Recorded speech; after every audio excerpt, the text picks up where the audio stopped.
So this was surprising to me the first time I ever saw it. This isn't the first time I've seen this sort of design. The other one was also a Ford, so maybe Ford just hates their customers or something. But check this out. So here's the sprocket off of the crankshaft that drives the main timing chain. This main timing chain looks very much like what you would expect in a pushrod American V engine. There is, let's see if I can hold this. There's a big sprocket up top that goes in line with where the cam usually is. And it is driven off of this crank sprocket that has, you know, the typical keyway. So there's a key there. So that key makes sure that this sprocket is always locked onto the crankshaft in exactly the same spot. And then this sprocket would typically just be basically plugged straight into the front of the camshaft, exactly how this one is, with a keyway, with a key, and the sprocket with the inverse of that hole to be driven by this key. Right, so it doesn't spin. Normal. Well, on a lot of these newer Ford engines, this one really isn't very new. This engine's like 23 years old. This is a 2000 engine. And I think it came out in the late 90s even. They figured, this is an overhead cam engine, by the way.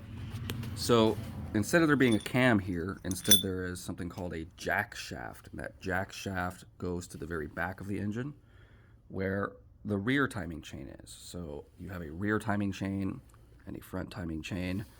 There's a cam here, there's a cam there, and then this sprocket instead drives this sprocket, which then drives the jack shaft, which then drives the cams. That's honestly fine with me. I think that's totally fine. The thing that isn't fine, you might have already noticed, there's no keyway here. Here, no keyway. So what holds this? What ensures that when the crank spins, that the jack shaft spins, and what ensures that when the jack shaft spins, that the cams spin? Oh, just bolt pressure. Just bolt pressure. So when this bolt is in here and it's tightened down, the pressure exerted from this bolt is what is holding the sprocket in time. It's what's holding the sprocket in time with the jack shaft, and it's what's holding even this sprocket in time to the jack shaft. So the answer is nothing. Nothing is holding it in time.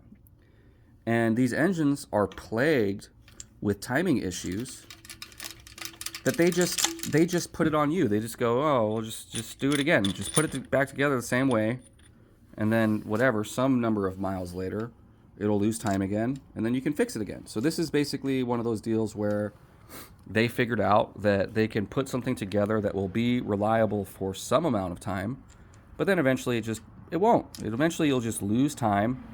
The chains don't break. I've never seen a chain break on one of these because they don't last long enough. The engine won't run for enough miles for these chains to ever wear out.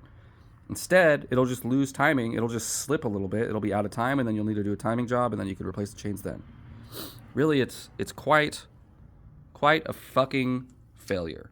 They could have easily just slotted this, made it keyed how all timing components are keyed. I guarantee there's more change, there's more complexity in the heads of this engine than of this engine.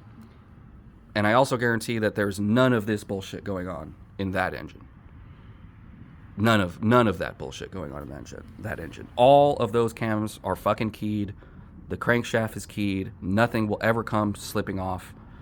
This is fucking bullshit. This is absolutely fucking bullshit. No one should ever have made an engine like this.